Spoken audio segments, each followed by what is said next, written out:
Gracias, coordinador. Bueno, pues como secretaria de la Comisión de Radio y Televisión hemos leído ya la iniciativa. Vemos que sin duda es un avance en lo que tiene que ver con la democratización de medios, con la garantización del derecho a la información, con la libertad y pluralidad de opiniones, pero también nos gustaría alertar respecto a algunos puntos que nos parecen preocupantes. El primero tiene que ver con, tuvimos nosotros acceso a algunas de las negociaciones que se estuvieron dando durante todo este periodo.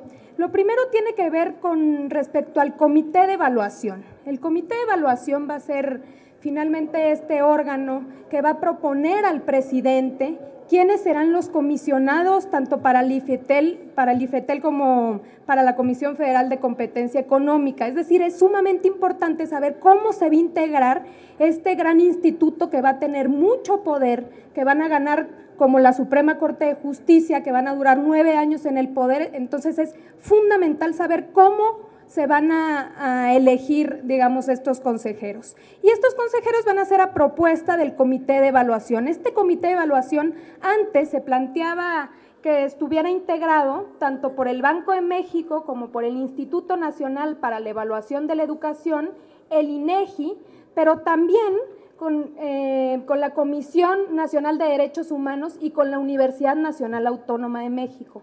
Ayer en la propuesta que Peña Nieto nos presenta, eliminan a la Universidad Nacional Autónoma de México y a la Comisión Nacional de Derechos Humanos, dejando únicamente al Banco de México, al Instituto Nacional para la Evaluación de la Educación y al INEGI, lo cual nos parece sumamente preocupante.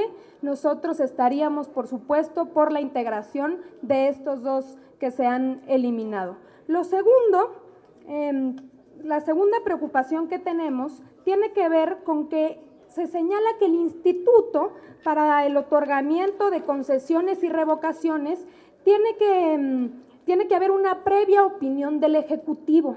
Esto no estamos de acuerdo, es decir, ¿por qué si este instituto va a tener independencia, él debería de tener la total capacidad de otorgar y de revocar las concesiones? No entendemos por qué necesita una previa opinión del Ejecutivo y no estamos de acuerdo con esta idea.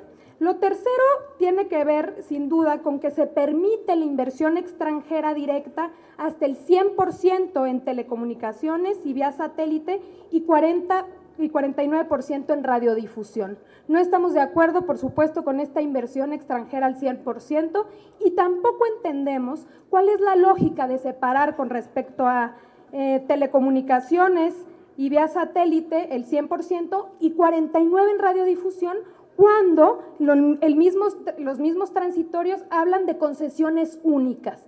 Entonces no entendemos cómo va a estar esta división de capitales. Nos parece que no debería ser de esta manera, no debería haber 100% de capital extranjero. Y por último, también se habla de que no será obligatorio entre agentes económicos preponderantes el must carry y el must offer. Esto nos parece…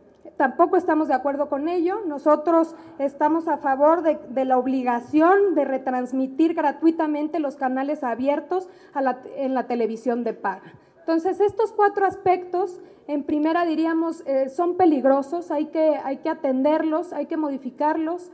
Ojalá y se pueda hacer este trabajo en comisiones, pero sí señalar que sin duda esta reforma de alguna manera es un avance en esta materia. Les concreto, en la revisión rápida que hemos hecho, hemos encontrado estas 4 inconsistencias que se ha referido Luisa con puntualidad. No nos explicamos y no estamos de acuerdo en que del IFETEL se suprima la representación más significativa, que es la de la UNAM, del Comité de Evaluación, y la de la Comisión Nacional de Derechos Humanos. El Comité de Evaluación será quien proponga a los integrantes del IFETEL. Entonces, no nos parece conveniente, al contrario, debería subrayarse más la presencia de la UNAM y la presencia de la Comisión Nacional de Derechos Humanos. Y solo dejaron en el comité de evaluación a 3 entes públicos, que son INEGI, que lo controla el gobierno, el Instituto de Evaluación de Educación, que lo controla el gobierno, y el Banco de México, que lo controla el gobierno. Los únicos 2 integrantes del comité de evaluación que, entre comillas, no controla el gobierno, porque la UNAM y su rector, quién sabe, pero el único ente que a través de la historia ha demostrado independencia es la UNAM, y la suprimen cuando ya estaba en las negociaciones previas este comité de evaluación constituido por estos 5 entes públicos. Esa es la primera que Luisa ha comentado. Recuerden que el comité de evaluación es quien propone a quienes serán los representantes del integrantes o comisionados. El segundo tema que toca Luisa es este tema que de nuevo se fortalece el presidencialismo.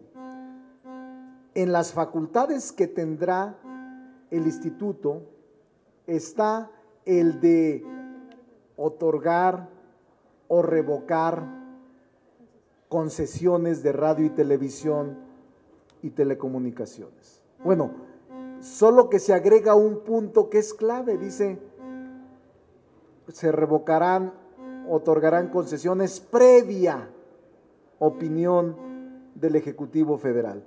Nosotros planteamos que se suprima esa opinión porque son entes autónomos y eso desnaturaliza la autonomía del instituto.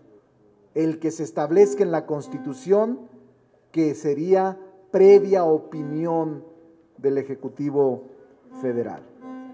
Y lo otro que nos parece que hace falta una explicación, ¿por qué en televisión la inversión extranjera directa es hasta el 100%? ¿Y por qué en radio, vía satélite, el 49%? Porque el cuarto transitorio habla de una concesión única. Entonces, ¿cómo dividir la inversión extranjera al 100% en televisión y en radio 49%? Pero fíjense ustedes una cosa, pareciera ser una iniciativa orientada a una persona, contra una persona, en materia de telecomunicaciones. Y eso nosotros no podemos aceptarlo. Las leyes deben de ser generales, abstractas, y no tienen que tener esta característica de estar orientadas a afectar a una persona. Y el cuarto y último es que precisamente eliminaron del borrador original la gratuidad o la obligación de transmitir canales abiertos a través de cables o a través de televisión de paga, sin la obligación de que se cobrara por parte de estos canales alguna contraprestación. Lo eliminaron cuando nosotros insistimos que debiera ser abierto y que el acceso a esos canales de televisión abierta deben de ser gratuitos, aun cuando sean de cableras o de radios privados de paga. Esas son las 4 que hemos visto hasta ahora, pero seguiremos viendo. Está estudiando Luisa con un grupo de diputados del Movimiento Ciudadano, están estudiando todo este tema de la ley, la iniciativa de ley que hoy se ha presentado.